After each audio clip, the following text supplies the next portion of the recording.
Hello students, welcome to the MOOC course on Dhamma. Today we will discuss the module Akusala Dhamma. The learning objective of this module is to make you understand the Akusala Dhammas and understand its division, different forms as prescribed in Pali literature. Let's begin with general introduction of Akusala Dhammas. Kusal, wholesome, Akusal which means unwholesome, Pap means sin and Punya means virtue are the center of discussion in almost all the major religions of this world. All religions have offered different interpretations according to their religious discourses. Buddhism is one of the famous religions of the world. We will come to the realization of the fact that it is purely a sort of enlightening thought process which is basically centered upon the human mind. Thus, Buddhism is also referred to as a science of mind instead of a religion. If we perceive minutely the Buddhist philosophy, we will witness all kind of social and behavioral aspect in them. But at the root of all, the well constructed structure of mind or consciousness prevails. Due to this very reason, Buddha has said while describing consciousness, Mano Pubbangama Dhamma, Mano Settha Manomaya. It means consciousness is the supreme and it is the leader of all actions, which is moral or immoral.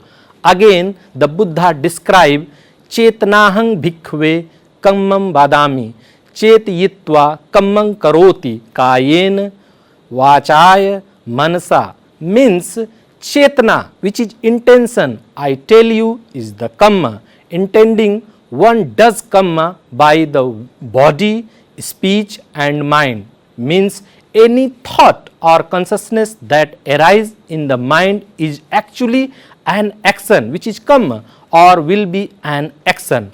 When the same consciousness which has also been called action, Kamma, is covered by wholesome, which means Kusala, and unwholesome, which means Akusala Dhamma, then performs different type of wholesome and unwholesome action respectively.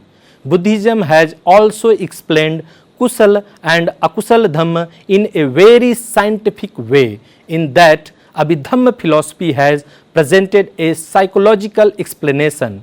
According to the simple interpretation of Buddhist texts, the Dhammas which cover these wholesome factors are called unwholesome factors, which means those which are not wholesome or unwholesome. In Pali text, it is described as Na Kusalati Akusala, literal meaning of the Akusal. Let's explain literal meaning of Akusala. Again, the word Akusal is described as a combination of two words, A and Kusal, where A is a negative prefix. Therefore, Akusal is the opposite to the Kusal. To understand Akusal well, it is necessary to understand the Kusal word first.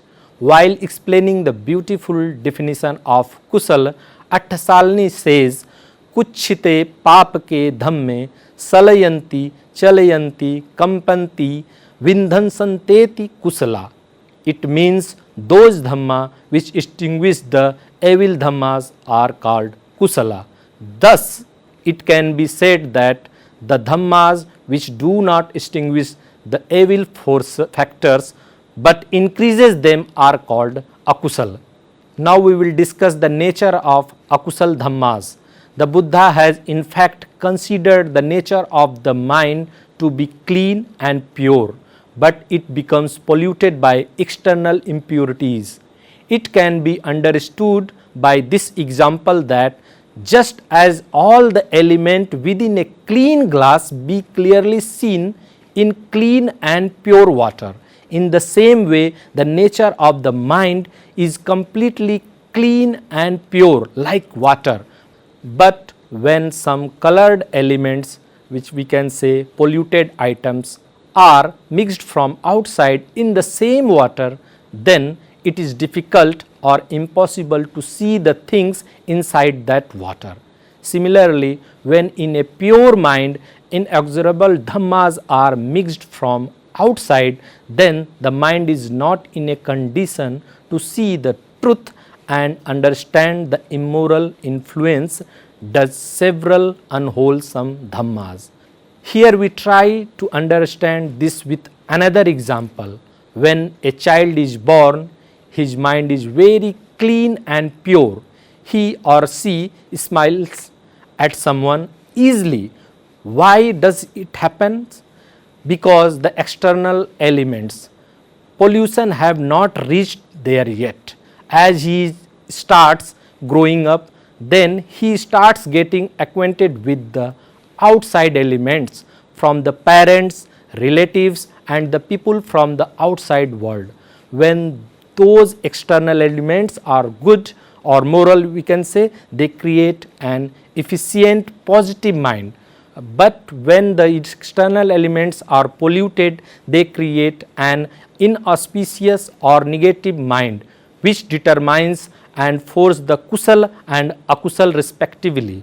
It depends on the abundance of these elements in the child's mind.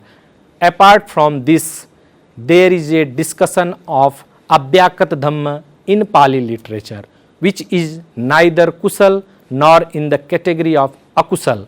That is why they have been classified in the category of abhyakat, which cannot be explained. Let us discuss the akusal dhamma in the light of parmatha dhamma. According to the Abhidhamma, there is parmatha dhamma, which means ultimate reality. There are 4 types of parmatha dhamma, which is chit, means consciousness, chetsik, it means psychic factor, rupa, which is material qualities, and nibbana, which is ultimate truth. Out of this, the roop, which means material quality, is kept under the jad, means matter. So it does not come under the category of kusal or akusal, whereas nibbana is a lokottara dhamma, which means super mundane, which is indescribable because it is based on one's own experience. That is why it does not come under the category of kusal or akusal. Out of these 4 parmatha dhamma, only chit and chetsik come under the category of kusal or akusal, which can be subdued by kusal or akusal. Subsequently, hence the question arises, if the chit, which means consciousness, and chetsik, which means psychic factor, can be infallible by akusala dhamma, how can it be parmatha dhamma? This is possible because even greed, etc., is never devoid of their lustful nature. All these parmatha dhammas, whether akusal or kusal, are praised for not being devoid of their nature. That is why they are called parmatha.